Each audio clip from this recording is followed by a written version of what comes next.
And we're back for game number 2 of our third and final series of the day. What could potentially be our last game of the day. LGD International leads this series 1-0 over Vici Gaming. LGD looking to avenge their loss to DK and take out their aggression on Vici. Vici, though, just as much focused on avoiding going 0-2 in their first appearance here in the D2L Eastern Division. Both teams coming out with 2 hard farming carries. Settle in and hope you packed a lunch. Could be a long one. I'm your host here in AC Chambers, live here from our studio in downtown San Francisco. Joining me for the broadcast, as always, Ben Merlini-Wu. And really, I don't think there's a whole lot for us to break down so far. Keeper of the Light, Phantom Lancer, Naga Siren, Anti-Mage, pretty standard fare. Could be some mass agriculture on the way. Definitely so. Phantom Lancer in the first 2 picks, bringing back the farm. Black is really just looking to go back to what he's known for, which is the very high GPM, Phantom Lancer, Anti-Mage, and Luna. I think those are probably the 3 heroes he's known for the most. Alchemist, kind of, but I'd say PL and Luna a little bit more so. Absolutely. And we've been seeing, well, I shouldn't say we've been seeing as if it's recent, but Black does play around on heroes like Weaver from time to time, and we see him get a little bit more active on heroes like that. I can remember the days of Black Clinks and just how disgusting that used to be, but not going to be seeing that again. Keeper of the Light, Phantom Lancer, just such a strong, potent, powerful combination in lane together. Push, anti-push for the Keeper of the Light. Phantom Lancer's innate survivability, only aided by Keeper of the Light, but more than anything, the ability for a PL to reliably split push while the rest of his team does things elsewhere, and Coddle's ability to recall him via his ultimate just makes the split push potential of that hero through the roof. But speaking of split push, they got a bit on the side of Vici as well. Anti-Mage and his innate survivability, combine that with the all-around utility of the Naga Siren, and both teams really with a lot of options available to them, only showing so many of their cards so far. Yeah, and a little bit on unusual draft comparing it to last game. TA will be banned out by LGD, and even though they didn't have a problem with it at all last game, EO will be picked up by Vici. I don't exactly know who their Wisp player is. I haven't seen them play Wisp too often, but I think it's a good deny pick because LGD uses PL very often, or Wisp very often, although I don't think it would fit in their lineup. And we see the IO pick up by Vici. Nature's Prophet is still available. Wouldn't mind seeing that picked up as the off-lane hero for LGD. Would certainly give them a lot of global utility and to try and deal with that IO. They are going to go ahead and grab the Rubik, though. And Rubik, really, of all the heroes we've seen him play tonight, we have just seen some excellent play from a number of players. CK going to be the pairing partner with IO. And, it's been a while since I've seen this kind of a composition put together. Very often, whenever you see the IO pick come out, you just get a CK, a Tiny, sometimes an Ursa, whatever hero you want to try and pair with the IO. And then you build around that and say, okay, we're just going to go ahead and give that combination the best supporting cast we can. In this case, though, grabbing up the Anti-Mage, and I really, really like it. It makes it very difficult for teams to try to cover the map and remain safe and also respond to an Anti-Mage's split push, because if you send one hero, suddenly that one hero is going to get jumped not just by an Anti-Mage, but by an IO plus a CK. So do you send 2? Do you send 3? If you do that, that frees up Vici to do things elsewhere on the map, to go ahead and push a tier 1 or a tier 2 with their other core 4 while the Anti-Mage simply blinks away. So a lot of flexibility built into Vici Gaming's lineup, and we'll see what they're going to grab in this 5th position. LGD, though, again, with a lot of global presence, the 2-core lineup of Dragon Knight and Phantom Lancer is so very, very potent. I'm so surprised. I'm still surprised that Wisp has taken this much of a route into the Eastern scene. Before TI3, like, Wisp wasn't seen like anywhere. Wasn't picked, wasn't banned, wasn't utilized, and now I've seen it twice out in 3 series. And I'm curious to see what exactly their plan is with CK, Wisp, and an Anti-Mage. But that's yet to be determined. Yeah, I mean, I think a lot of it has to do with just how hard they're going to make it for LGD to efficiently split their forces and accomplish things. I mean, are they going to try to force them just to pure out 5-man? I mean, that would seem to be the answer. Whenever you have a lineup with an Anti-Mage in it to begin with, usually you just want a 5-man and make him come to fights before he's ready, or if he doesn't want to come, just make the other team try to defend 4-on-5. But I think Vici's going to be under a huge burden here to get out of the laning phase very quickly and just be active all over the map. Do not let that Phantom Lancer settle in the farm. Do not let that Dragon Knight find his core items. I mean, a set of treads BKB might be too much when you look at what Vici's got put together. I mean, they do have the ensnare, which will go through magic immunity, but I don't think the Dragon Knight's going to need that much to be effective so long as they try to fight early before the Anti-Mage can get up one or two of his big items. Now you add Spirit Breaker, a global presence hero opting not to get the Nature's Prophet, but still getting the same effect, just making it very, very difficult for Vici to execute what I think their game plan will be, which is just trying to split up LGD. Now LGD with Keeper of the Lights recall, with Spirit Breaker's global presence, going to be able to respond a bit more efficiently. This is a whack strategy. I don't know if this is like more or less whack than the Ursa strategy that we saw coming out from LGD. This is just kind of all over the place. They have very defensive hero in Dragon Knight middle who pretty much just is annoying. He just right clicks everything, has a lot of regen, a lot of armor, very difficult to kill, and he's pretty good at killing heroes if someone rotates, but in terms of killing people and getting lane control himself is not that great. And so they have one defensive hero. They have Keeper Light, who's also defensive, and they have Phantom Lancer, who is like super farm mode, but he has a split farm with the Dragon Knight, and then throw all of that with a Spirit Breaker who is like super early aggression, also needs some farm, but most of all he needs kills. But how are you going to get kills with a Phantom Lancer on your team? So LGD's lineup is kind of all over the place, and so is VG's. They have a farming Tutu on the Anti-Mage who needs a lot of farm. They have Chaos Knight who also needs a lot of farm. They have Juggernaut who needs a lot of farm, but he's in the solo off lane, so maybe they're utilizing him more for his utility with Healing Ward and whatnot. And then they have the CK Wisp who need to get kills, but what is a Juggernaut or an Anti-Mage? How are they going to lock people down or contribute to those? Who knows? Let's see how this game rolls. It's going to be a fun one way or the other. VG with this 3-core lineup, even though the Jugger is in the off lane, that's going to be a hero. I mean, especially an off lane Jugger. You're not going to rely on him to get up something like a Shadowblade Scepter or Shadowblade Drums or something like that. He's going to look to fight early and get a lot out of his skill set as soon as he possibly can. So one way or the other, with an IO and a CK2 heroes, you do want very active, otherwise you kind of waste the IO's potential, which we actually saw a bit earlier tonight. Yeah, that, Spirit Breaker, all the other fun stuff on the other side of the river. Looking forward to getting this one underway. Game 2 of our third best of 3 of the night. LGD International leading VG, looking to make it a 2-0 goose egg to get themselves back to even in our standings. We'll take a look at the lineups very quickly. We will have ROTK, playing here on our Juggernaut. We're going to have the Naga Siren handled by Fenrir. The Anti-Mage, as you mentioned, will be farmed by Tutu, the carry player.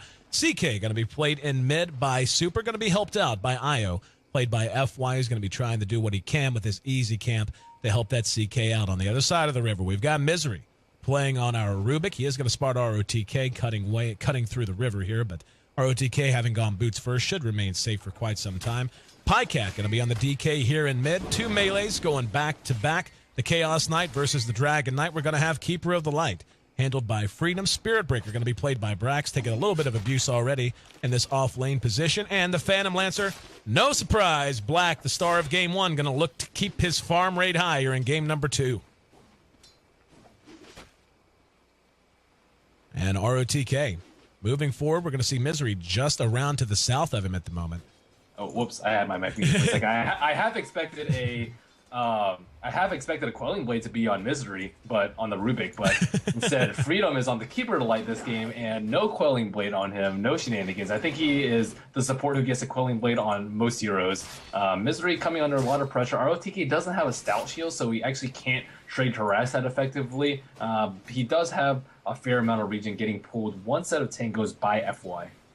Taking a little bit of right-click abuse. Already level 2, though. Just about 2.5. Has 1 point in Healing Ward, so that plus the mass amount of tree eaters he happens to have in his back pocket means he's going to be able to stay forward for quite some time and hope to suck up some of that experience. We can already see Freedom doing what he can to melt these heroes down, melt these creeps down using Illuminate and get himself some levels as well. Chakra Magic certainly going to be a big help once he gets it at level 2, which he will have as soon as he cleans this up. But aside from that, go ahead and break this laning phase down for me, Merlini. I mean, taking a look at this, who do you expect to come out ahead, and what team do you think is really going to be under a lot of pressure moving ahead to the mid-game based on the way this laning phase is shaping up so far? Well, I thought that LGD was going to be under a lot of pressure. Looks like Brax may take a fall on here on bottom. Tether's there. Good body blocking from FY. We're going to see the Dragon Knight trying to help out. Brax very low, though. No mana. Will be able to get it into the woods, but First Blood, nonetheless. 3-second Chaos Bolt with just 2 points into it. Pycat On the bad end of the RNG, Misery eating a bit of damage as well. That's going to force yet another TP in VG. Happy to go ahead and back off. We're going to hear the charge now on FY. Spirit Breaker does decide to break off the pursuit, though. Got his ankles wet and didn't like the way it looked as he stared uphill. Make it 2-1, though. Vici Gaming trailing this series 1-0, off to a little bit of a lead.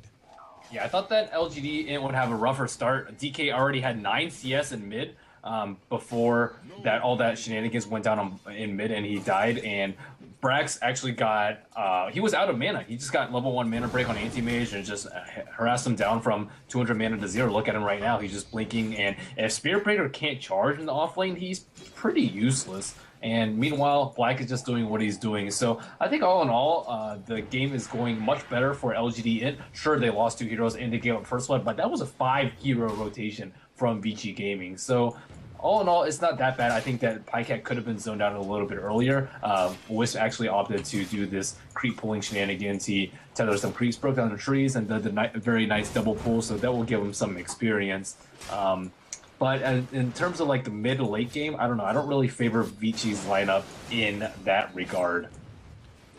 We can see ROTK soaking up some experience. Got himself to level 3 while the supports of LGD were a little bit busy. Misery is hanging around, though. Already level 4. Quite a good start for him. A lot of that action in middle, of course, the reason for that. Level 5 just about here on Black. Super in the meantime. Sitting at about level 5.5. The IO has managed to get a decent amount of experience as well. Now they're going to catch out Freedom. 1 second Chaos Bolt, but I don't think it matters. Oh, maybe it will. Oh, one last auto attack. Catches him from downtown. FY they tried to telekinesis him up to the ward spot. Looks like he will be able to make it away. Had a tether. Super is going to re-engage. And Misery now in quite a bit of trouble. Another Chaos Bolt, and we're going to see Misery end up dropping, make it 4-1. As Vici catching LGD out as they try to move around and really coming out ahead because of it. We're just 4.5 minutes in, but we can already see the goal graph tilting quite a bit upwards in favor of the Chinese. Yeah, they are just making heavy use out of the CK West even before level 5 or 6. They're just completely running around the map, trying to get the runes, contesting anyone that tries to. And looks like everyone has died on the side of LGD besides PL, but that is something that they have to worry about. Is a farmed anti-mage going to be able to take out a farmed PL? And I do believe so, especially if he goes for a very early battle theory. Tutu is spending some time harassing Brax on bottom, but Tutu going for the 1-on-1 burning build with boots, though. I'm actually a little bit surprised that he picked up boots this early and just didn't go for a heavy farm build to try and contest Black's uncontested farm. If I'm not mistaken, this is a bit of a throwback, but seems to me the last time we saw this kind of a match where it was just a 100% late game oriented Phantom Lancer versus Animage, you and I actually casted it in the Alienware Invitational. It was Na'Vi versus Mouse, and Black was on the Animage in that game instead of the PL, and Havost was playing on the PL. That game, if I'm not mistaken, ended up going something like an hour and 10 minutes or something ridiculous, and it actually was the Animage that came out ahead. But then again, Black's Black, and we know how that goes. And to be honest with you, we've seen Tutu in action already today. Tutu has struggled a little bit. I mean, his team has struggled, of course, so you don't want to lay it all on one person, but some of his decision-making has been a little suspect. And when it comes to the carry position, it's tough to really get much better than Black in terms of decision-making for the most part at all stages of the game. And look at this stack by LGD. And sure, they're behind a little bit on gold right now, but it's only 600. If they can get this big stack, it will pretty much put it right back at 0. And I'm glad they've gone back to the roots and given Black a farmer hero. I've seen him like do okay on Weaver and like decently on Lifestealer, the early aggression heroes, but for the most part, he's a farmer at heart. And if he sees a lane empty and he sees creeps to be slain, he's just gonna take them if he can, no matter what hero he is. So I'm glad that they just gave him something like this, something that scales incredibly well with items and will probably punish the other team if left unchecked. Ursa, not so much. Cat up here to help Freedom as they do take that stack. And it looks like Super and FY have had enough of it. Tethered up and gonna go hunting for heads. Let's see what they're gonna find. They do manage to get the stack. Cat pulls back and just barely able to dodge on both sides. We saw Misery just about caught out. ROTK continuing to eat the Spirit Lances, but still hanging around quite Misery effectively. Looks like he is going to get owned. Sitting at about half health. We can see Super and FY. Do they have dust on them? They actually do not. And I think, oh, wow. It looks like Fenrir just went behind the tower and ensnared a Spirit Breaker, they didn't actually need to worry about his dodge. That's the problem with Spirit Breaker. Oftentimes, if you use your disables to keep him in place, he'll just charge away. But luckily, he doesn't have any mana because Tutu is playing super aggressive on him. He does have Agi Treads, as well as Ring of Hell, so definitely the Battle Fury build. ROTK getting closer and closer to 6. That's as soon as he hits 6, I would imagine where he's going to want to try to do something with it. Only 3 jumps on his Omni Slash, but still playing in the offlane, getting very little farm, cannot really rely on items all that much. Does have up a set of phase boots, so his damage not completely embarrassing at this stage. Super with a near full mana bar might try to take a run at someone. Brax is just trying to soak up some levels at this point, trying to get 6 of his own, increase his own abilities to gank. Fenrir will grab the haste rune in the meantime. But so far, both teams kind of taking their time easing into this. We're going to see Fenrir go ahead and use it. Brax is right there on top of him, decides not to charge, realizing without ultimate, really not a lot he can do even with the help of Pycat. And let's check out how Pycat's farming. We haven't really seen too much of him past the 5-man in middle. Looks like he's doing okay on CS, 31 and 2. CK and Wisp have been roaming around a lot, so that's given Pycat a decent amount of room to farm. The only problem is LGD doesn't really have that many wards up on the map right now. They have no idea where CK Wisp is, and that's before relocate. Once he gets his relocate up, I think there might be just dying left, right, and center if they can't get some good vision up around the map so they can counter gank it. Brax having to play quite far back. The threat of the Naga Siren enough to keep him well on the edge of experience range. Still manages to find level 5 in the meantime. Once again, want to thank our volunteer stats man for the night, and that's one Mr. Dota Capitalist. Follow him on Twitter. He's a great guy. I've casted with him a couple of times before, and really, he's doing a great job with the stats so far. We're really enjoying his work, and I hope you guys are enjoying it as well. 5-1. VG maintains the kill lead.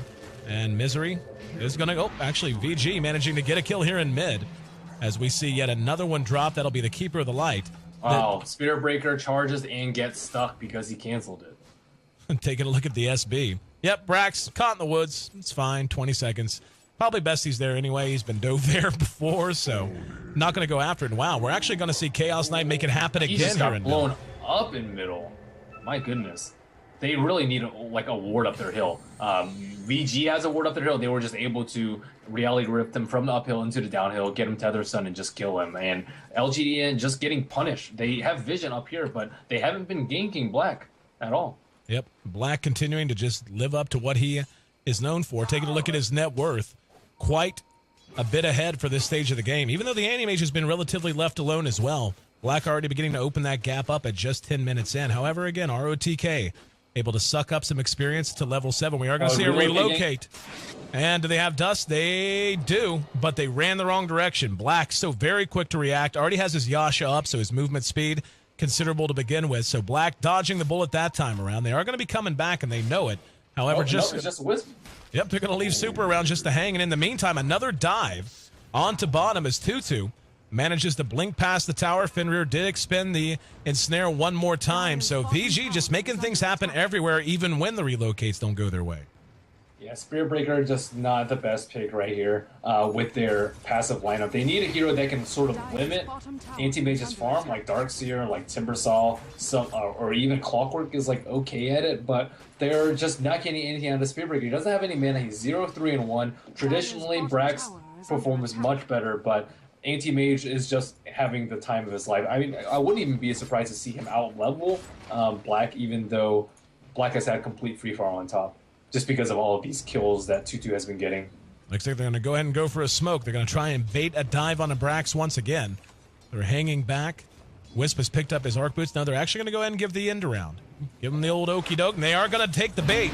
Brax spins his charge. He's not quite level 6. Ultimate isn't up, and they can tell by the way he's charging out there and how aggressive that something was coming. LGD, unfortunately, kind of caught with their pants down, unable to really take advantage of the fact that VG bit on the bait.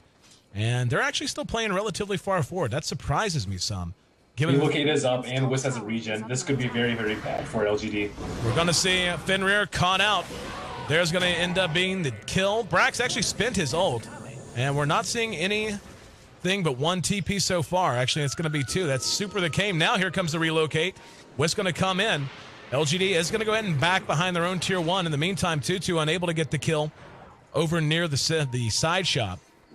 I don't know why they brought Black here. He's going to just TP top. They didn't need to bring him back there at all. they have Keeper Light to defend with Illuminate and his ultimate form, so there's no reason that Black needs to be not farming at this point. He's actually going for Diffusal after his Yasha. No drums, no Midas, no Radiance for him this game. Going right for the Diffusal, knowing they're going to need that damage. And Pycat, currently sitting at level 8, looking to continue to add to his farm, has bottled an Invis rune, so they might want to look to do something with that, especially if they can catch out the Anti-Mage. Brax, as we saw, did hit level 6, so having that ultimate is going to make it considerably easier to try and lock this Anti-Mage down, but even on the best of days, it's still quite a task. They did a good job of locking down an August Siren. I think Brax used his ultimate because he thought that he would get a sleep off. It looks like sleep is going to be used on Brax. Are they going to be able to TP on time? There's the ensnare. Pycat's there. They will end up getting the kill, doing what damage they can. 2-2. Up, nice Omni Slash. Isolated all 3 and jumps onto the Rubik. And VG, who really kind of got run over in game number 1, now returning the favor in game number 2. We're 13.5 minutes in. 10-2 is the kill score, and this Anti-Mage beginning to get scary. However, Black is still Black. You look at him, he's just kind of hanging out doing his thing. He's still up just about 800 gold in terms of pure net worth, which is nothing to shake a stick at this stage of the game. However, Anti-Mage going to help make that ground up. Io actually takes the last hit on that tower. 112 CS for the Phantom Lancer to the 83 of the Anti-Mage. And he's very close to his Diffusal right now. The problem is CK has a lot of items too, and compare that to the DK, who doesn't really have anything. All he has is treads and bottles. So even though Anti-Mage and PL are very similar in terms of farm, the other members of LGD.int are very, very poor. Spirit Breaker, boots, and some sub 300 gold items, and like compared to CK, very, very farm. Offlane Juggernaut even, phase almost drums, and Dust, and Magic Wand, and 1200 gold. So ROTK is doing much better than Brax, comparing offlanes, and Super's doing much, much better than Pycat. We see the glyph pop. They are going to go ahead and rotate over. They do pick off the Healing Ward. Now they're going to be engaged upon. Pycat caught out, manages to get off the stun. Will he be able to retreat? ROTK spinning through it. 4-second Chaos Bolt. They do get the tower. Now they're going to engage. It's snare on the Pycat. He's dead to rights. Gets off the Dragon Tail before he says goodbye, but about all he can do. There's another one, and Spirit Breaker charges to the other lane, cutting across and side-swiping the oncoming pain train that VG had barreling down that middle lane. In the meantime, though, 2-2 doing what Anti-Mage does best. That split push before he gets his Battle Fury. And it's really going to be all on Black. We know that. Now with his Diffusal up. And, wow, the Courier's actually spotted here. Misery, giving it for all it's worth. He shows off the Blink Dagger, unable to catch up with it, though. And 2-2 getting his Battle Fury. In there, he would have just died to the Anti-Mage, so I think it was a good idea for him not to blink for the Courier kill. I guess it's about even gold for that. Oh, Super charged out. Ulti is up for Brax. He will get it off. Here comes the help. Brax, though, eating all that damage. There's a mana break that does next to nothing. Or mana void, excuse me. Now they're going to go ahead and re-engage on the Pycat. Pycat locked down, stunned out, and will be going back to the well the hard way. And at this point, one just can feel it. They're beginning to get out of control. There's the relocate. Can they catch up with him? He cuts through the secret shop. No dust, so pretty much irrelevant, but pretty much the mirror of what we saw in Game 1, my friend. LGD ran away with Game 1. Game 2 seems to be all VG all the time. Can't ever count out Black, though. Once they actually start fighting, if he can get a couple of... Oh, they're taking out that massive stack right now. If he diffuses them right now, maybe he can get the kill. And we're going to see Black forced to back off. There's the Illuminate. And Black re-engages, and they do get him. Dust is going to go off. Now they're going to try to catch out ROTK. Big coup going the way of LGD. Black involved in all of those kills, or in both of those kills, and adding one to his total himself. Being able to bring down the Anti-Mage for any amount of time, always a big deal, but especially at this important, critical moment of the game, when the farm is going to begin to separate which team is really ahead in comparison to the other just because of the late-game nature of both squads. 13-4, still very lopsided. Hold on, Misery in trouble here in mid. Super going to add one more to his total. Killing spree for Super, and that CKIO combo showing why it is so popular and so often banned. Yeah, the supports are just dying way too much, and Brax and Pycat too. The solos and the supports are just dying way too much to CK Wisp. CK is 3-0-6, FY 4-0-6, and it's very unusual to see a Wisp that hasn't died this early into the game, and they have to know that Black's is farming up top the whole entire time, and they'll be fighting 4-on-5, 4-on-4 for the majority of the time, and with the heroes as underfarm as they are, they can't really take fights that are... Ooh, oh my goodness, Freedom looks like he's about to die again. Freedom caught out, and gets off the blinding light. Misery's there to help him. Freedom will be able to make it away. Misery might not be so lucky, though. 4-second Chaos Bolt, and trading the Rubik for the Keeper of the Light. Noble effort, but in the end, the result just about the same. VG adds another kill to their total. That's another mega kill streak for an IO. Second one we've seen tonight, 5-0. Second time we've seen a 5-0 IO tonight, as a matter of fact. 3-0 on our CK, 3-1 on Jug, 3-2 on the Anti-Mage. But taking a look at the net worth, we can see Black is continuing to lead in that department. Already has his Diffusal up and will have an Ultimate Orb up if he wants to opt for Manta as a next item. I think that they need a gem right now. If they just got a gem and kill Black like 1 or 2 times, I think the game's over. But you can't ever count out PL and Keeper Light. Keeper Light, one of the best defenders in the game. They have a medallion on the Keeper Light in case they want to do Roshan, which is a very surprising pickup. I hear the song. Luminate off the mark. Here we go. The TPM. Black trying to get away. Will be brought back. Down to half health. 3-second Chaos Bolt. Can they save him? Doesn't look like they can. Big kill going the way of VG that time. Super might end up paying the price. Nope, never mind. As the IO relocate gets him back to safety. Fenrir not likely to be as lucky as Brax did charge him out. ROTK going to loop around to try and help his buddy out. Gives him a drum charge. And yeah, actually unable to catch him. ROTK going to move back forward. Gets stunned down immediately. There's Super. Misery gets off a Chaos Bolt of his own, however, buying time. Illuminate does catch a couple. Pycat locked down for 4 seconds with another Chaos Bolt. Absolute lob and volley of the Chaos Bolts so far here. Misery having stolen one of his own. Now another charge that's come off cooldown. That's going to be on the ROTK. Chaos Bolt locked down Brax in the meantime. Super's going to end up paying the price for it, though. FY now looking to tether to someone and will find ROTK.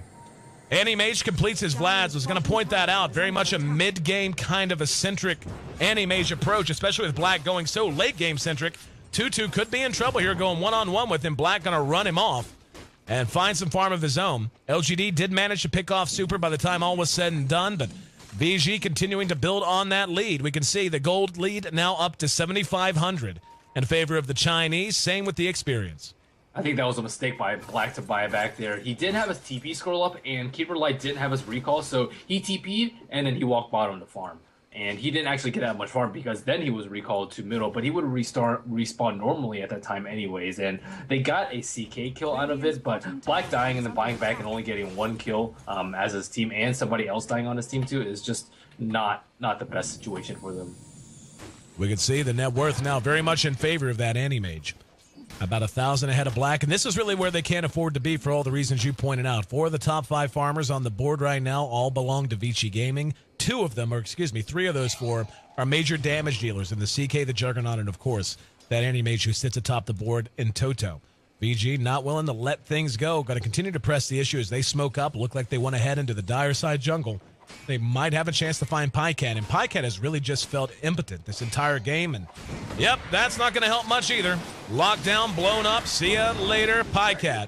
18-5, CK adds another kill to his total, improving to 5-1, 6-0 on FY, and this combo has really been the trendsetters, the pace setters here on this map. LGD.int has just not been able to do much with it.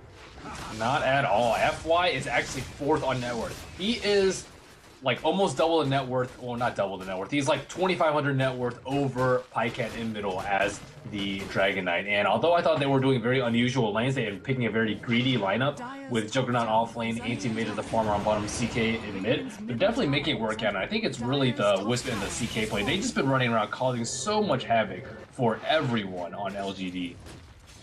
We can see they take that tier 1 top.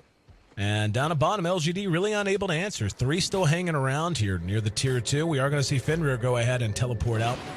This is a mass attempt coming out of LGD. They got to be careful. ROTK just going to run up and get telekinesed. We're going to see Song of the Siren go off, and here comes the pain train. Phantasm pop. They're going to have to run. Black, though, isolated out. He has been dusted. They know where he is. The rest of LGD trying to run. 3-second Chaos Bolt has him hung up, ensnared as well. That's not something they can afford to have happen. Black needs to not only be farming, he needs to not be dying. They're going to try to make something happen on the Anti-Mage here in mid, but once again, Brax comes up wanting, forced to cancel his charge mid-stride. And VG not done. Super pops the drum charge, going to jump right on Brax. There's the Anti-Mage as well. Brax is down. Freedom's there over to the side. They're not going to pursue him out. Really not even feeling it necessary as the tier 2, a much more appetizing target. 20-5. VG takes yet another tower. And to this point in this game, VG has only lost 1 tower while only 2 remain on the side of the international squad.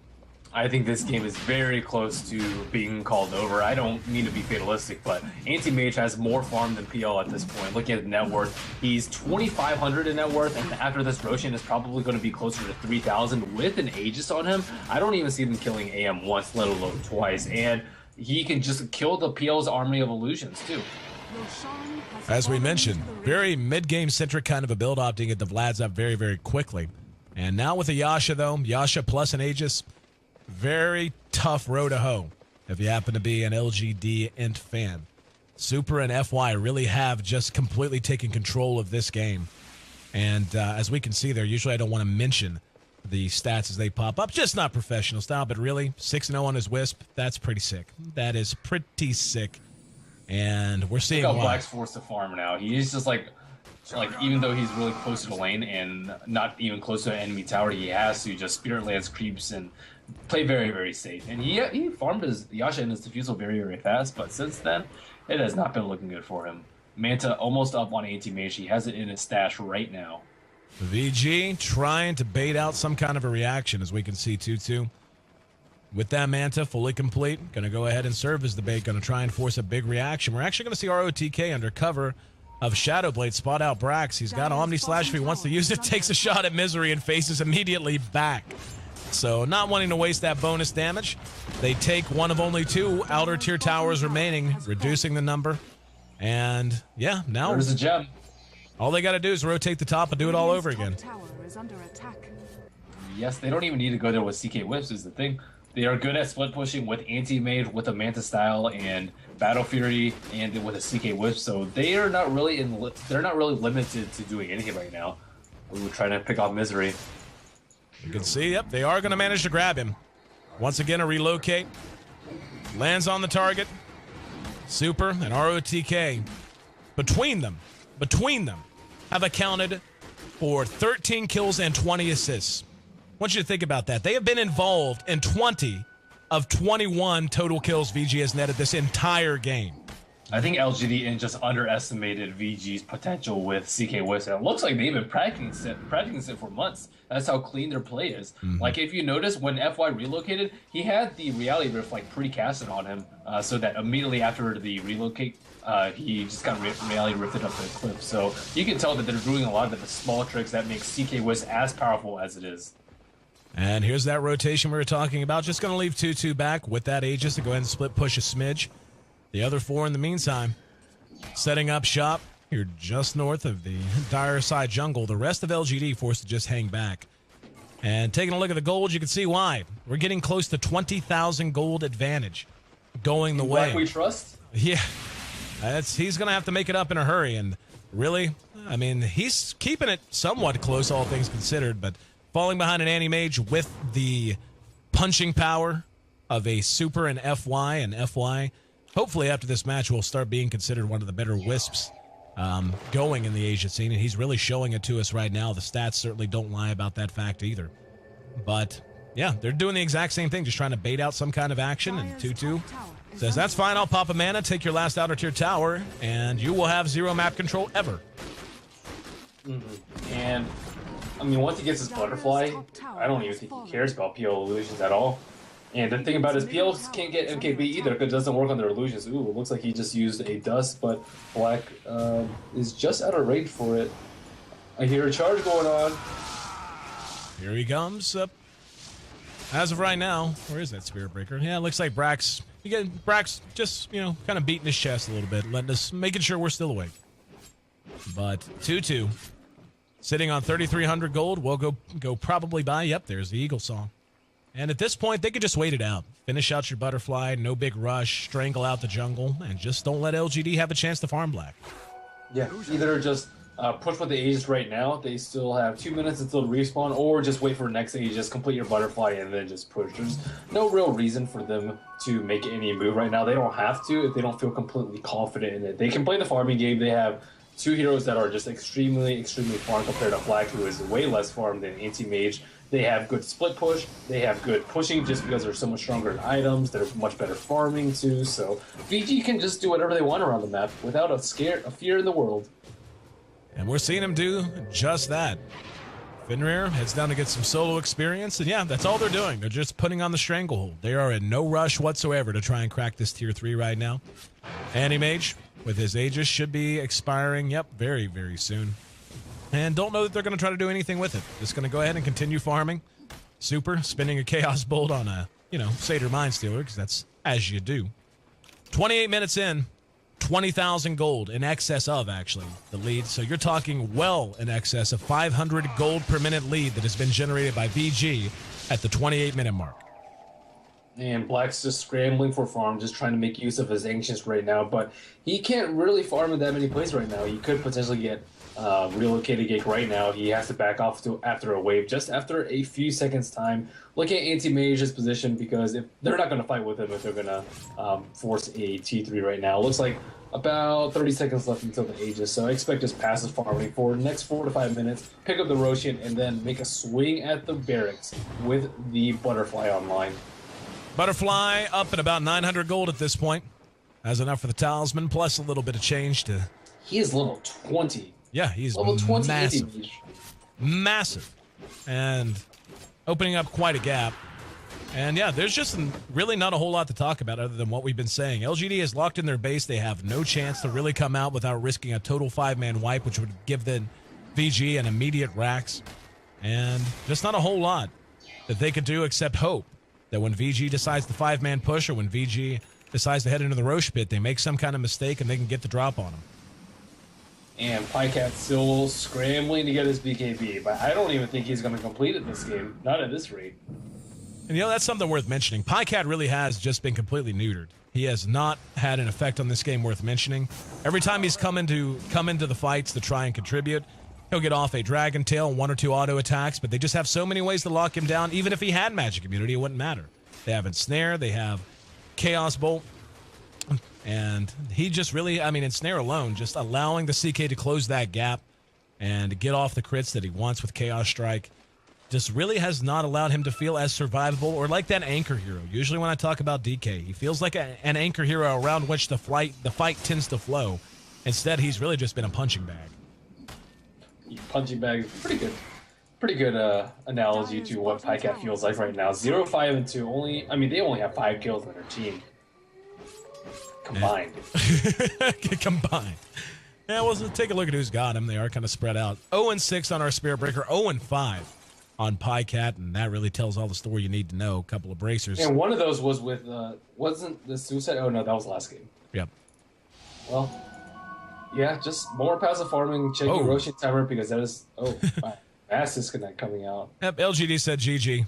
They just said it so quick and in such unison that that no one, we have our Western minds are unable to process it. Nonetheless, I'm sure they'll be back momentarily. This game basically all over but the crying at this point, however. LGD certainly going to get their chance to try and turn around if they can. VG, if they are able to close out Game 2, as it seems like they should be able to do, will force our first Game 3 of the night. And both teams are going to be moving into that Game 3 with quite a lot on the line. With the format only being single round robin this time with the 2 divisions as opposed to a single division with double round robin, every match counts a whole lot more. You can't afford to just give up a 2 or 3 loss streak and really hope to find yourself on top of the standings, let alone getting the direct seed that number 1 position in the standings does represent. So, but as the game begins to wind itself down here, Merlini, obviously we're going to have at least 1 or 2 more big fights. Talk to me about what went wrong for LGD.int and what went so right for Vici. They had good laning, Vici did. They burned the Spirit Breaker's mana on bottom, and Anti-Mage just got complete free farm, and they neutralized SB's ability to gank. So I think they could have put a different hero, one that matches up better versus an Anti-Mage with a Nagasata rotating in now and then. So I think the draft has something to do with it. They have a very passive middle and a passive Phantom Lancer too.